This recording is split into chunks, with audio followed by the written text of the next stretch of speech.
Bienvenidos a un nuevo programa de personajes de la Venezuela virtual. Esta vez estoy con Osvaldo Silva, quien se encuentra en Barquisimeto.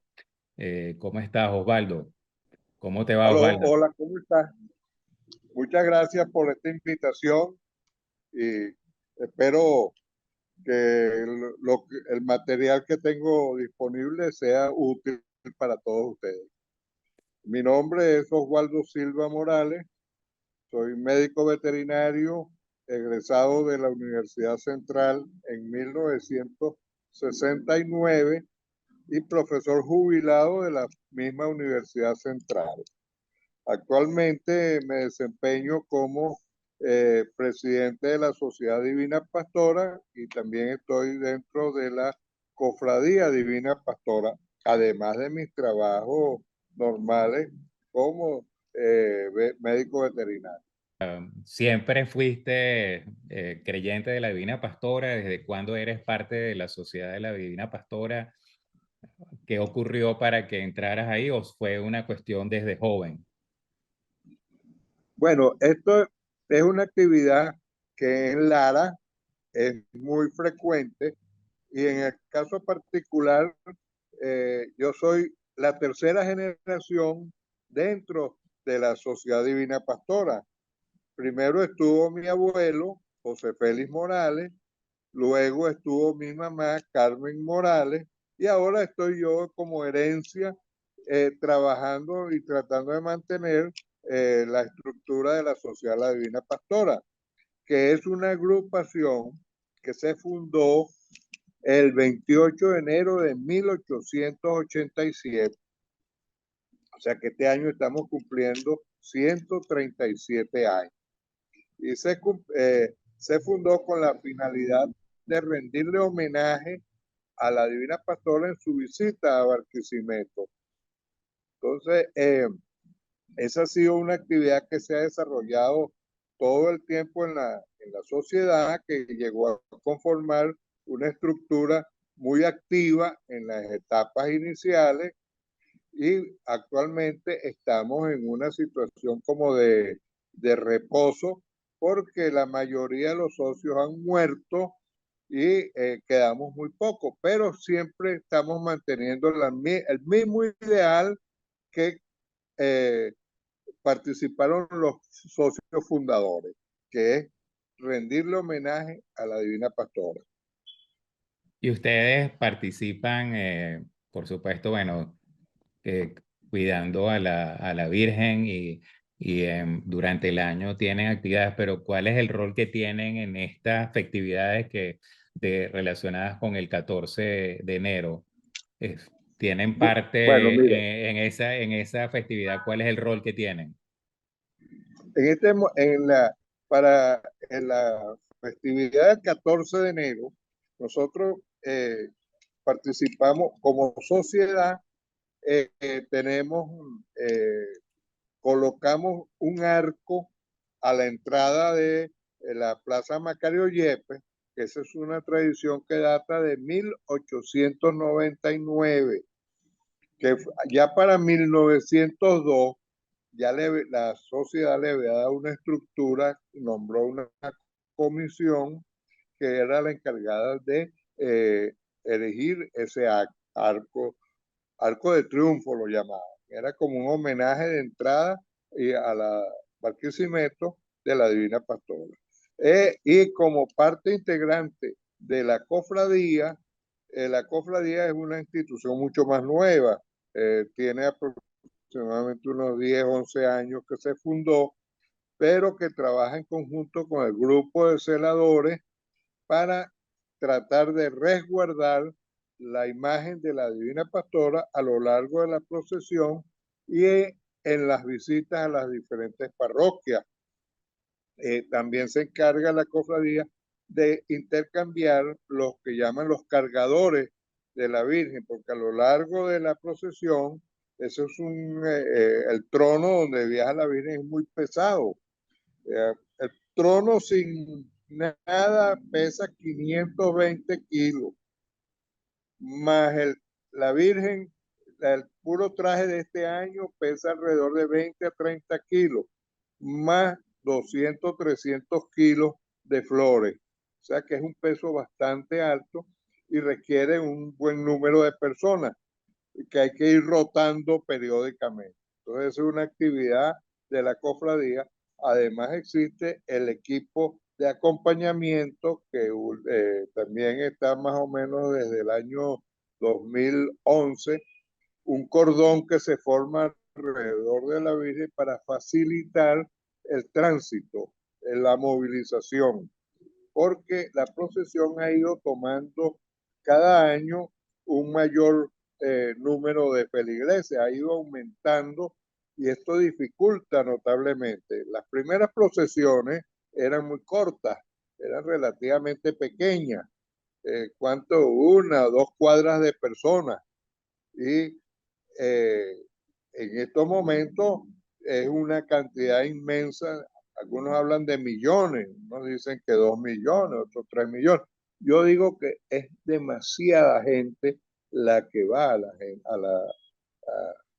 la procesión, porque es una actividad que cuando se organizó la primera procesión, que fue organizada por el padre José Macario Yepes, comenzó en 1856, el 14 de enero de 1856, como una rogativa del padre José Macario Yepes, sufriendo la epidemia del cólera. Esta procesión se lleva a cabo porque la cantidad de muertes había sido muy alta. Algunos hablan de 200, 300, 500, 800 muertos, pero en relación a la población de la ciudad era mucho, y que aquí en Barquisimeto realmente no se tomaron las previsiones para controlar esta epidemia. Recuerden también que la medicina de la época era muy elemental, entonces eh, se organizaron diferentes comisiones para tratar de combatir la epidemia de cólera, y una de las comisiones era la de los sacerdotes, que trataban de dulcificar el sufrimiento y tratar de darle santos óleos a aquellos que se estaban ya falleciendo. Y organizan una procesión, como ya el padre Macario Yepes tenía conocimiento de las bondades milagrosas de la imagen, él plantea llevar la imagen a Barquisimeto, y para esos efectos deciden construir lo que llamaron la Cruz Salvadora, el monumento de la Cruz Salvadora, en el sitio llamado Tierrita Blanca, que era la entrada de Barquisimeto por el antiguo camino de los españoles, y era la zona más elevada porque eso era una sabana. La Cruz Salvadora, que era el monumento hecho expresamente para que utilizaban en esa época, la Cruz Salvadora, la utilizaban mucho, y fue programado para la bendición del monumento el 14 de enero de 1856. Alrededor de las 4 de la tarde llega la imagen y es recibida por un grupo de jóvenes que cantan el Popule Meus, la canción típica del perdón. Es una canción muy triste de José Ángel Lama. También la recibe el Nazareno de la Inmaculada Concepción y una gran cantidad de personas que se incorporan al sitio. Para ese momento comienza la peregrinación catedral, que era la iglesia de Inmaculada Concepción, que estaba fungiendo de catedral porque la iglesia de San Francisco se había derrumbado a raíz del terremoto, y todavía en 1812 no la habían reconstruido. Entonces, a lo largo de la procesión se presentaron muchos hechos milagrosos. Personas que estaban ya listas para fallecer se levantaban y se paraban a ver a la Virgen. Todo eso fue captado como una gran fuerza espiritual de la Virgen. Y cuando llegan a la catedral, la Inmaculada Concepción, el padre Macario Yepes hace una rogativa donde él hace una promesa de que él sea la última víctima para que se termine esa epidemia del cólera. Y ese grito que pegó Macario Yepes todavía se está oyendo aquí en Barquisimeto, porque la procesión se sigue efectuando ya gracias, me explico, a mediados de año, en junio, el padre Macario Yepes se enferma de cólera, pero él llega un momento en que se recupera, pero rápidamente se enferma de fiebre tifoidea, que es a la larga lo que lo lleva a la muerte. Y el 16 de junio él muere y es asistido por el padre José María Raldiri, que ellos dos trabajaron juntos por toda la vida. Y vuelve a ser otra vez, momentos de su fallecimiento, vuelve a hacer un nuevo juramento, una nueva solicitud a la Virgen de que él sea la última víctima. Y por supuesto muere y rápidamente es enterrado. Al mediodía ya él estaba enterrado en el cementerio de San Juan, porque los muertos de cólera los enterraban en un cementerio, en una parte del cementerio que llamaban los colerientos, que ahí hicieron unas zanjas para hacer eh, como tumbas colectivas para agrupar a todos los muertos de cólera en un solo sitio. Al año siguiente de la muerte del padre Macario Yepes, es el padre José María Raldiri quien instaura de nuevo, solicita, él era vicario de la iglesia Concepción y por decreto solicita traer nuevamente la imagen. Y así él acompañó después la procesión por muchos años, hasta un año antes de morir en 1881. ¿Qué nos indica esto? Que uno de los copartícipes y con gran importancia en el establecimiento de la tradición es el padre José María Raldiri.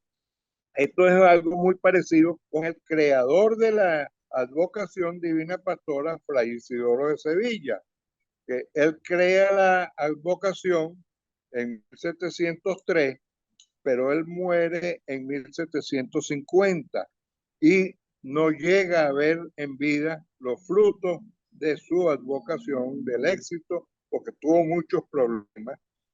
Y en 1795 es cuando es aprobada, ayudado por otros capuchinos que continuaron con el trabajo de Fray Isidoro. Entonces, Fray Diego José de Cádiz es el que logra la aprobación a nivel del Vaticano para ingresar, para que sea aprobada la imagen, la advocación como imagen. Y después es patrona también aceptada de los capuchinos, que al principio no la aceptaban. Entonces, hay una semejanza muy particular en este aspecto contra el padre Macario Yepes y el padre Fray Isidoro, que los dos tienen que ver con y devolviéndome a la parte inicial de la Divina Pastora acá en Venezuela, ella llega y es si se quiere, la responsable de los indígenas que en la zona eran de muy difícil trabajo de conquistarlos por parte de los españoles, pero estaba el grupo de religiosos de diferentes órdenes y una de las órdenes más importantes fue el capuchino, que la carisma de ellos era hacer misionar y catequizar. Y entonces a través de los capuchinos durante mucho tiempo, que tampoco lograron pacificar a los indígenas. Aquí habían como unas 18 o 20 tribus en la zona. Cada una era independiente y tenía un gobierno independiente. Entonces, era muy difícil. No es como sucedió como en otros países como México, Perú, Ecuador, los conquistaban los españoles, rey, y ya tenían todo el espacio asegurado. Aquí conquistaban una tribu, pero le quedaban el resto que al día siguiente los estaban atacando. Entonces, para eso los capuchinos hicieron un trabajo muy fuerte y sin embargo no lograron, pero se logra la pacificación cuando en 1709 ellos entregan un pueblito que habían fundado hacia la zona de la vía Churuguara, que es el pastorado de Algaride. El padre Marcelino de San Vicente entrega el pastorado de la Virgen al obispo y él se le entrega al cura que estaba de párroco en Santa Rosa, que a su vez había sido un pueblo manejado por los capuchinos y ellos ya en años anteriores lo habían entregado también.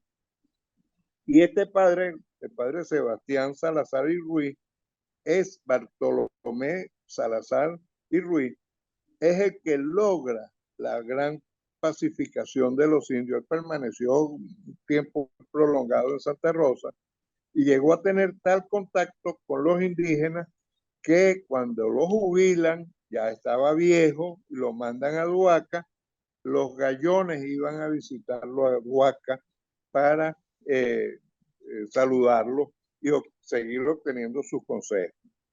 Esa es Mira, la parte Osvaldo, y en la tradición de la Divina Pastora, ¿hay alguna parte que venga de los indígenas? ¿Hay algo así que se vea la presencia de los indígenas en eso? ¿O eso ya no, ya se diluyó en el tiempo? Ya, por favor, ¿me puedes repetir porque había mucho ruido afuera y no te oí bien? Que si en la ¿Me época, puedes repetir? en la procesión, en el culto a la Divina Pastora, hay algo que venga de los indígenas, que se note que viene de los indígenas, que se haya conservado algo de la tradición de la participación de las tribus. Bueno, realmente en estos momentos no hay una clara participación indígena, porque ya aquí se diluyó tanto la sangre indígena. Recuérdate que aquí hay una combinación de razas, están los españoles, los africanos y los indígenas, y eh, eso creó un tipo de personas que es el origen nuestro venezolano es multirracial. ¿Verdad? Entonces prácticamente ahora es todos los que están acá en Barquisimeto participan en la procesión. Tienen lo que hemos dado en llamar la barquisimetaneidad.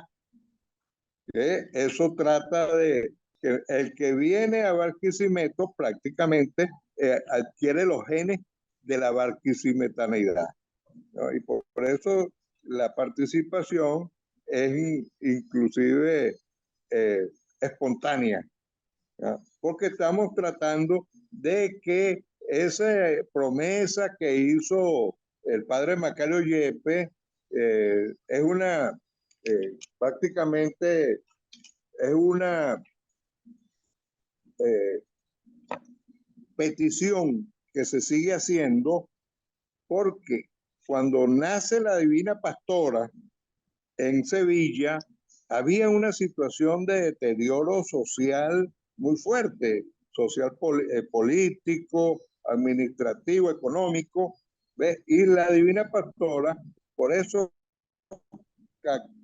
caló mucho dentro de la población civil, porque fue una imagen muy atractiva, que fue la idea que buscó el padre Fray Isidoro.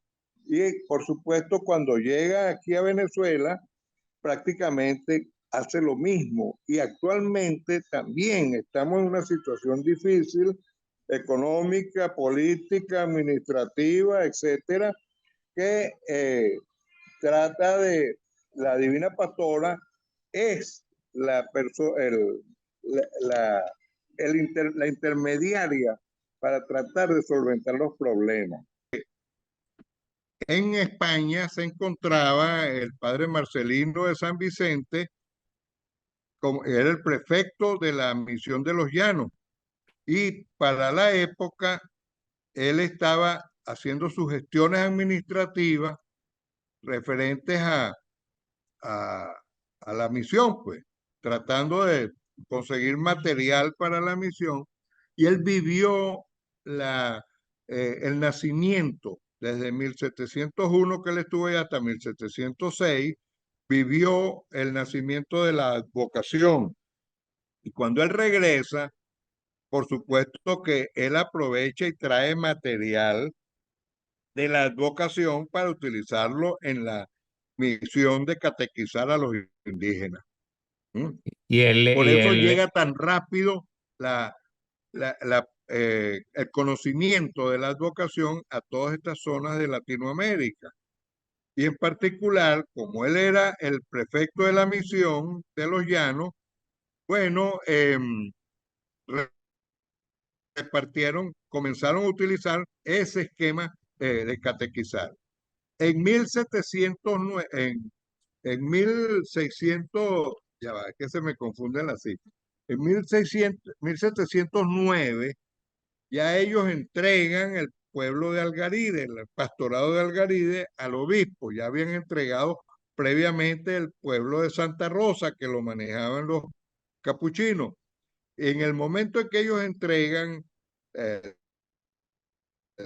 padre Marcelino de San Vicente ya estaba muy viejo y no podía seguir más, él entrega todo su pastorado de la Virgen al obispo, y el obispo a su vez lo entrega al que estaba actuando como párroco de Santa Rosa, que es el padre Bartolomé José Salazar y Ruiz. Una vez que él tiene esto en su poder, él mejora notablemente el acercamiento a los indígenas y logra pacificar a los indígenas. Así que él se convierte, sin ser capuchino, en un cura secular, en el pacificador de los indígenas. Yo repito lo que había dicho anteriormente. El padre Bartolomé Salazar estuvo en Santa Rosa por muchísimos años, y cuando lo jubilan, los mandan a Duaca, a la población de Duaca, y los indígenas iban a Duaca a visitarlo para saludarlo y ayudarlo. Entonces se estableció ese nexo de amistad, pero fue una situación muy, muy difícil porque el pueblito de Santa Rosa, que era el centro de trabajo de los gallones, había sido imposible. Habían intentado muchas formas de pacificarlo y no lograron. Eso es producto, eso es área para otra conversación. Entonces, así Santa Rosa se convierte en el nicho de la imagen de la del pastorado de la Virgen, pero la imagen de vestir es la parte que es más legendaria de interpretar, de conseguir cuando llega a Santa Rosa. Y está establecido un periodo entre 1715 y 1746.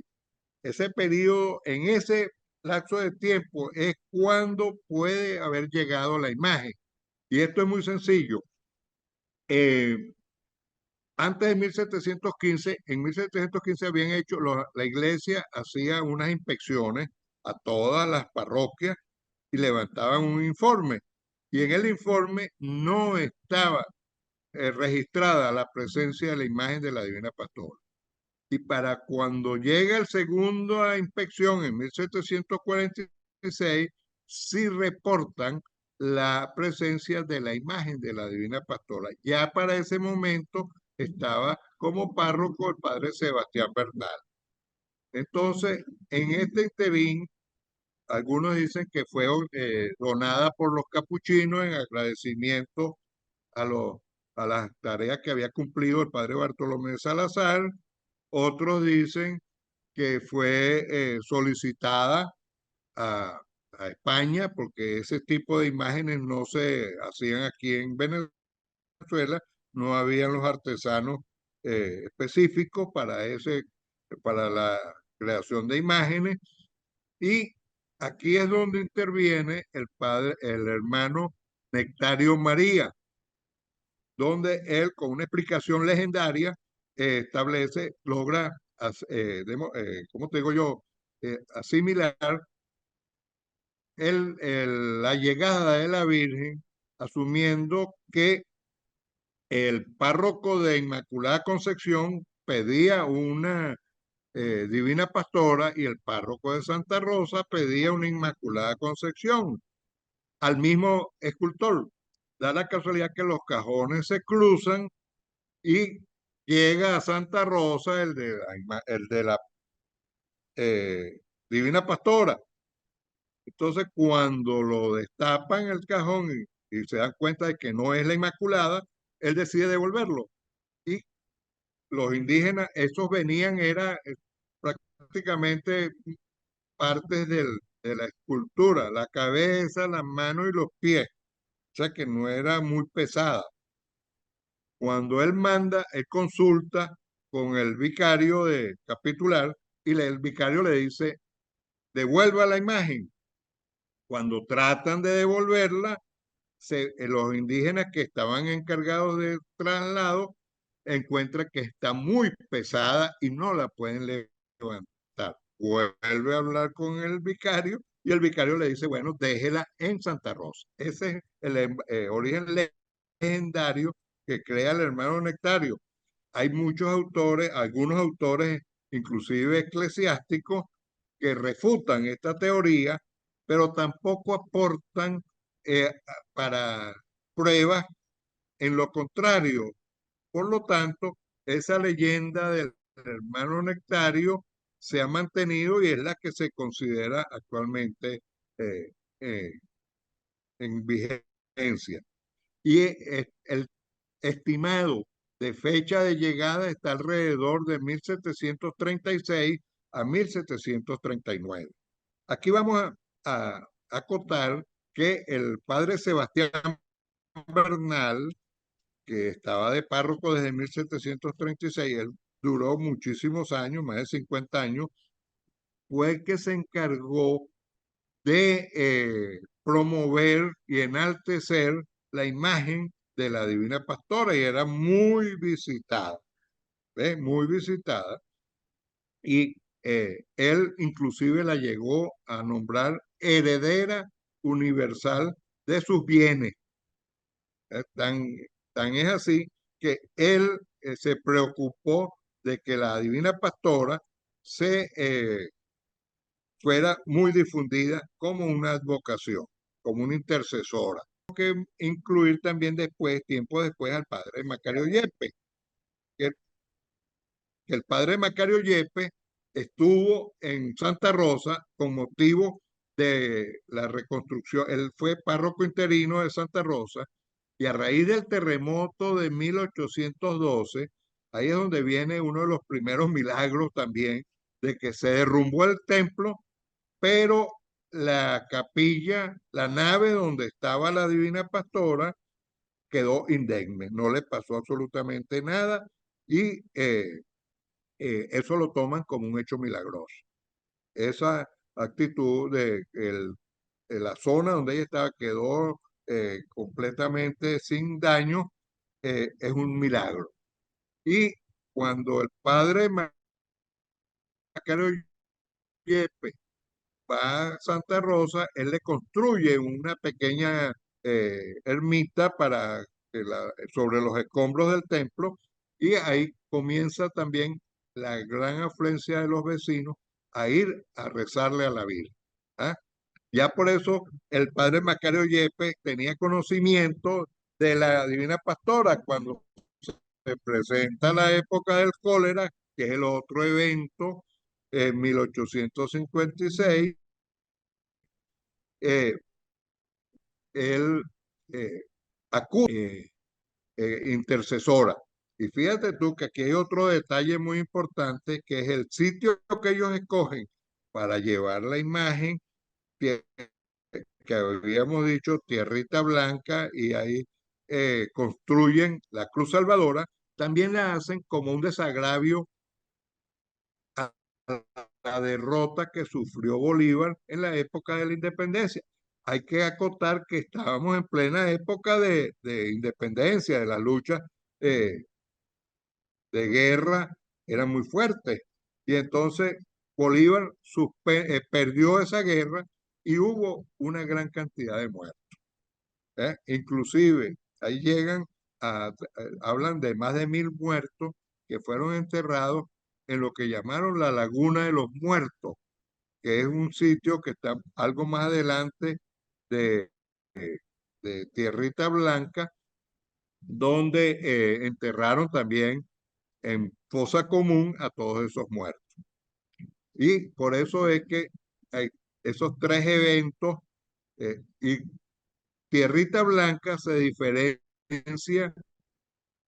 de, lo llamaron también la Cruz Blanca, porque unos par de kilómetros antes, en el camino de los españoles, está la llamada Cruz Verde, donde en 1813 hubo, en la plena guerra de independencia, mataron a uno de los próceres de apellido Pereira. ¿Ves? Entonces se diferencia la Cruz Verde y la Cruz Blanca. Por eso esos dos eh, significados. Y de ahí en adelante entonces comienza a tomar auge la Divina Pastora. Cuando hablan de que va la bajada de la Virgen, ¿llega a dónde? ¿Llega a Tierrita Blanca?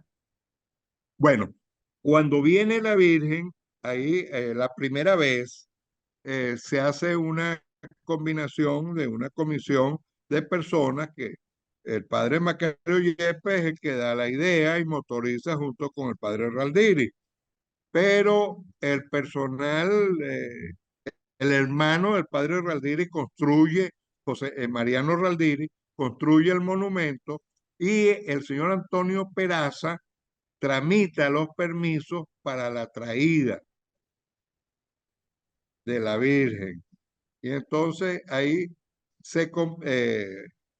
también hay que recordar que para esa época la llegada, eso eran caminos no eran como están actualmente, eso era un camino, una pica, si se quiere. Y la imagen la trajeron a las 4 de la tarde, llegó ahí a la zona de Tierrita Blanca para ir a la catedral. Entonces, el padre Macario Yepes era un individuo que también muy parecido al padre Fray Isidoro de Sevilla. Era un cura líder, era un cura que tenía mucha influencia entre las personas, eh, era un cura activo, porque hasta político fue. ¿Eh? Y por eso él se ganó muchos amigos, pero también se ganó muchos enemigos. Y él inclusive lo implicaron como eh, que apoyó la muerte el asesinato del gobernador Martín María Guinagalde, que sucedió en el 1855 aproximadamente. Sí, sí. Y realmente ahí es donde mi opinión muy personal, y viendo toda la información que narran la participación, él era opuesto a la política de esa época, pero él era una persona de mucha palabra y era muy amigo de ese gobernador, que lo ayudó a reconstruir el templo de Inmaculada Concepción. Entonces yo considero que una persona que la palabra vale más que un documento, era un gran amigo del gobernador, no iba a apoyar tal acto de maldad. Posiblemente los que estaban en el grupo fueron los que tomaron la decisión y él no tuvo ninguna participación. Inclusive, aquí el cronista Querales escribió un artículo donde decía que a Macario Yepes la muerte lo salvó de la cárcel, porque lo andaban buscando para meterlo preso, pero realmente no era así. Por eso fue el apuro de enterrarlo rápidamente en el cementerio de San Juan. Posteriormente de que lo entierran en San Juan, el cuerpo de él es exhumado y llevado a la iglesia de San Juan y después a la Inmaculada Concepción, donde reposan sus restos actualmente. ¿Y de dónde era él oriundo? De dónde había nacido él, el padre Yepes? Ya, háblame duro porque aquí tengo ¿Dónde, problemas. dónde nació el padre Yepes? ¿En qué parte? El padre Yepes era tocuyano, él era tocuyano, de familia de muy buen dinero, de buena lina juda, como dice, muy parecido al padre Fray Isidoro de Sevilla. Es que, mira, se juntan muchas historias. El padre Fray Isidoro de Sevilla era ¿cómo es? La familia de él eran de la alta sociedad de, eh, eh, de Sevilla y él era el primogénito. Para esa época, el primogénito tenía la opción que era de heredar toda la fortuna. Era el que heredaba, así hubieran más hermanos, el primogénito era el que heredaba. Y él a los 19 años renunció a esa fortuna. A pesar de la oposición de sus padres, él entró a la vida conventual, ¿no? Ya él estaba bastante preparado, él cursó lo que es equivalente actualmente al bachillerato y parcialmente en la universidad. Estuvo 2 años estudiando cánones y leyes, o sea que ya era un individuo preparado y vivió una vida normal de una persona que no tiene ninguna dificultad, no tiene ninguna carencia. Y por eso los padres no querían que él entrara al convento. Sin embargo, él, probablemente influenciado, algunos hablan de una decepción amorosa, otros hablan influencia de un tío, Miguel de Mañara, que también, o otros familiares que eran también religiosos, pero él entra al convento de la Santa Justa y Rufina y de ahí posteriormente él se ordena de sacerdote en el convento de Granada, el convento San Juan Bautista, a los 25 años. Es ordenado, entra a 19 y a los 25 es ordenado. Y fíjate tú que él posteriormente, ya para 1690, él es llevado al convento. Él estuvo mucha movilización en diferentes conventos. Lo mandan otra vez a Cádiz y él es nombrado predicador de oficio. ¿Qué significaba eso? Que él era el encargado, el responsable de los sermones en la iglesia conventual y en todas las iglesias de la zona que solicitaran algún sermón, él era el responsable. ¿Hay alguna relación actual con la gente de Sevilla a través de la conexión con la Habla, Divina habla Pastora? duro, porque hay mucho ruido ahora por aquí. Que si hay alguna conexión ahorita con Sevilla a través del culto de la Divina Pastora, o sea, ¿ha venido algún grupo de Sevilla a la procesión? Bueno, mira, sí, cómo no. Mira, la conexión con Sevilla siempre ha existido. Y en el año 2006, cuando se cumplieron 150 años de la Divina Pastora, de la visita de la Divina Pastora, eh, fue una misión venezolana presidida por el obispo eh, Chirivela allá a Sevilla y llevaron una réplica de la imagen nuestra, donaron una réplica a Sevilla.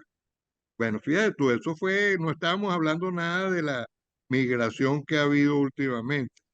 Resulta que Venezuela se ha convertido en un exportador de la procesión de eh, de la veneración de la Divina Pastora, que ya hay en muchos países la presencia de venezolanos, y particularmente en Sevilla, en Santa Marina, que es donde está la sede original de la hermandad.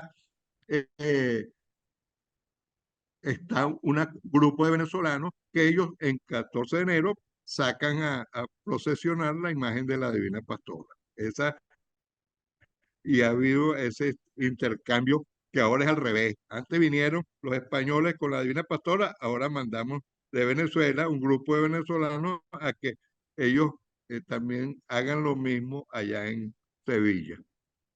Mira, y ¿tú crees que el hecho de que la Divina Pastora tenga el sombrero y que esté cargando al bebé y tenga ovejos y esas cosas, la hace diferenciable con respecto a otras presentaciones de la Virgen María? ¿O hay otras imágenes de de la Virgen María que también tienen sombrero como la Divina Pastora?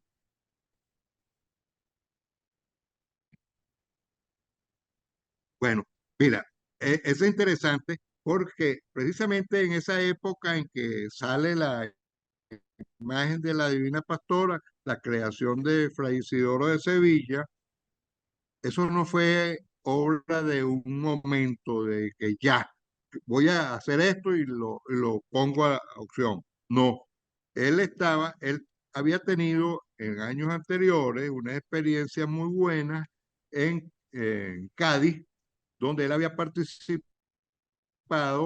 en los rosarios públicos, influenciado por Fray Pablo de Cádiz. Ahí trabajaron mucho, él le inculcó el espíritu misionero y le instruyó en el rezo público del rosario por las calles de la ciudad. Que ellos cambiaron el esquema del rezo del rosario con unos esquemas adicionaron algunas cosas que fue un atractivo y tuvo mucho éxito. Cuando él es llevado a Sevilla nuevamente, él tuvo varios idas y vueltas entre Cádiz y Sevilla, inclusive participó en 1702 en una guerra, la guerra de sucesión por la muerte de Carlos II. Entonces, recuérdate también que en Europa los tronos se obtenían o bien por herencia o por compra o por guerra. Y entonces estaba la flota anglo-holandesa sitiando la ciudad de Cádiz para tratar de apropiarse del reino. Y el padre Isidoro le tocó intervenir y aumentar el espíritu misionero y arengar a los soldados. Y lograron que la flota anglo-holandesa no tomara la ciudad. En base a esto, al año siguiente, en enero, lo llaman a Sevilla, capítulo de las autoridades capuchinas, para que diera explicación de qué era lo que había pasado, y deciden dejarlo allá en Sevilla. Él, viendo la situación de Sevilla también, volvemos otra vez a lo que es la situación de inestabilidad económica, política, social, una anarquía, etcétera, etcétera. Él decide hacer para el 24 de junio un primer eh, rosario público y va desde la iglesia de San Gil hasta la Alameda de Hércules con las nuevas adiciones que le habían enseñado en Cádiz, Fray Pablo de Cádiz. Eran unos faroles pequeños, medianos y grandes, inmensos faroles. Iban también un grupo de niños vestidos como ángeles y ahí presidiendo Concepción. Esto causó al principio un poco de disturbio, pero después fue aceptado notablemente. Y ese mismo día es cuando él decide en la noche, que es lo que narran, a partir de aquí es donde narran todos los autores, diciendo que él tuvo una aparición divina, que todo eso fue obra de que la Virgen le pidió que fuera hecha de esa manera. No, él lo que tuvo fue una ocurrencia,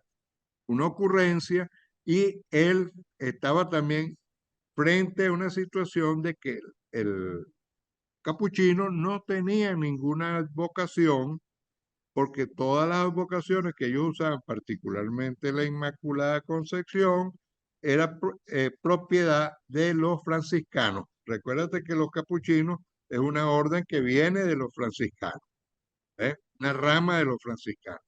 Entonces ellos, cada vez que iban a utilizar una advocación, tenían que solicitarla al cuerpo iconográfico de los franciscanos.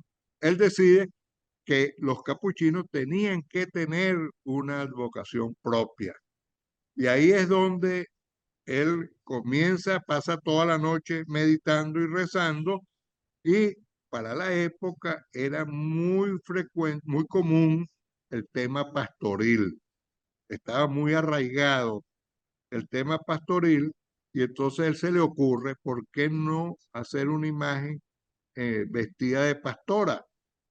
Esto causó una impresión muy fuerte, porque estaban acostumbrados o ver a la Virgen con mucho lujo, mucho boato, o unas imágenes que semejaban el sufrimiento, que demostraban el sufrimiento. Por eso era la Virgen de los Dolores. Entonces, él que tenía en mente era una imagen de una eh, que representara a el buen pastor, y por eso él representa la imagen, una pastora con todos pastora. No la voy a describir acá porque eso está muy difundido, y él semeja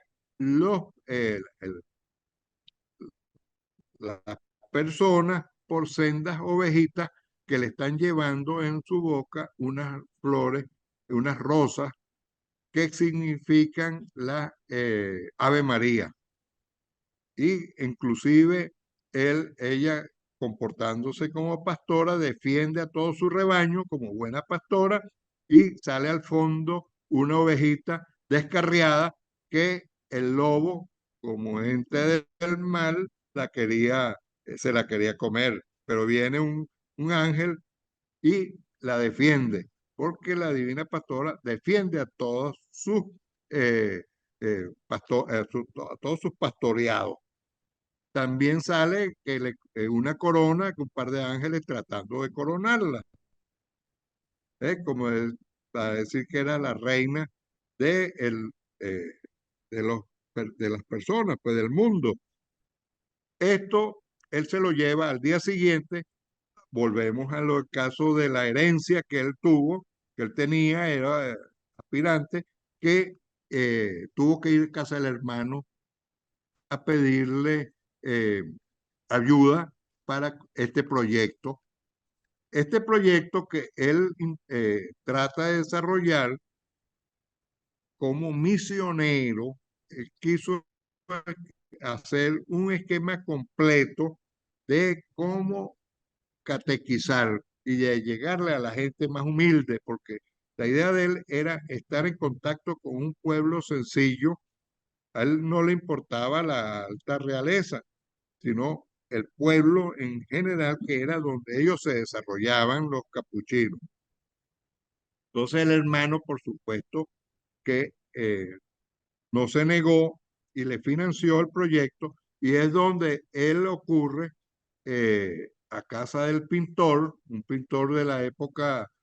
eh, Fíjate tú que el planteamiento original era que crear una vocación de la Virgen María tal que conmoviera profundamente a todo el que la contemplara, aún a los más alejados de la práctica religiosa y de la moral. Ese era el objetivo de él principal, que la gente, que causara una impresión muy fuerte en todas las personas y sea atractiva. Y por supuesto, al ser atractiva, ellos podían entonces entrar en la forma de misionarlos, de llevarlos a la fe, y por eso él la creó como la Divina Pastora de las Almas. Ella tuvo varios nombres, ¿ven? Y, ¿cómo te digo?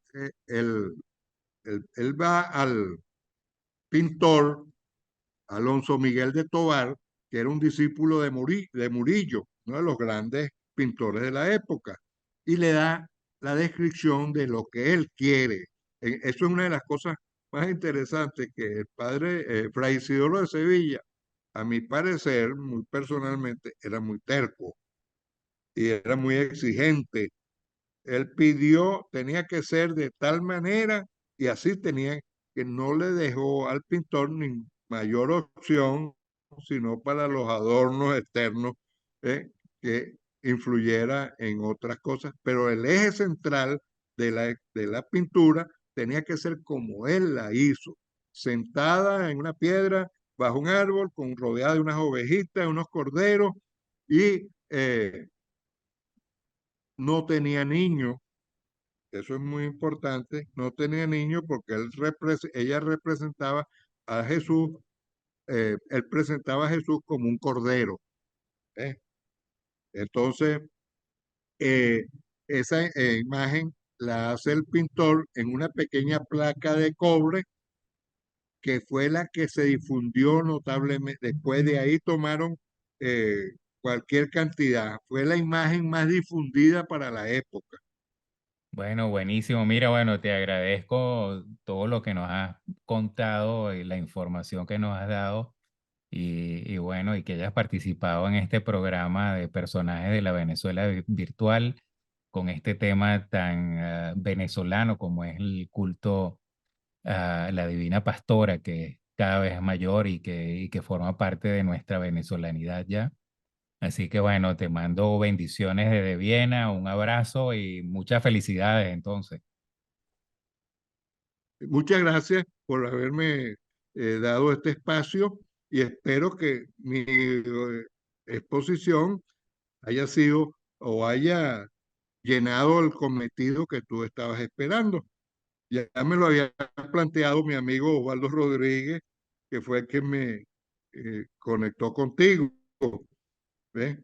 Y aspiramos seguir desarrollando esta actividad con la Divina Pastora. ¿Ves?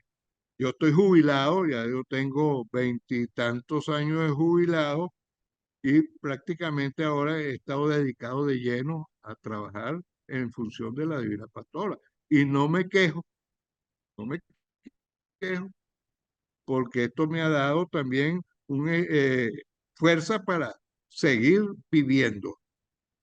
Ya yo tengo una edad bastante alta, si se quiere, pero sigo trabajando tranquilamente en las funciones de la Divina Pastora.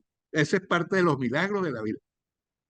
Bueno, buenísimo. Muchas gracias. Entonces, estamos en contacto y estamos a la orden aquí en Barquisimeto para cualquier detalle, cualquier información referente. Se me había olvidado, vamos a ver si es posible mostrarte eh, la portada por lo menos de este libro. Ajá. ¿Lo ves? Este es Sí, el libro, el original del hermano Nectario María de la historia de la Divina Pastora de Santa Rosa. Este libro es de 1926. Esta es la segunda edición y esta es letra del hermano Nectario María. ¿Eh? ajá. Él cedió los derechos a la sociedad. ¿Eh? Y por eso aquí tengo mucho material. Yo tengo un archivo bastante grande de material guardado en la sociedad que me ha dado mucho información que probablemente otros no manejan. Yo tengo, la sociedad en sus buenos momentos tuvo una gran participación. Mi abuelo fue uno de los celadores de la Virgen, ¿ah? Y él era el que coordinaba la procesión y él murió en una procesión. ¿Ves? Mi mamá también participó activamente en la sociedad y ella, después de una larga enfermedad, murió justo después de una procesión. Y ahí es donde yo entro en la sociedad a continuar ese legado. ¿Eh? Estamos a la orden. Cuando estés aquí, vengas a Venezuela, entonces, si quieres, me localizas y podemos continuar hablando. Bueno, excelente. Mira, bueno, un abrazo y estamos en contacto. Pues cuando lo publique, te paso la información para que también la uses y ayudes a propagar un poco la historia. Un abrazo. Ok, cómo no. Ok. Hasta Gracias, luego. pues. Hasta luego. Hasta luego.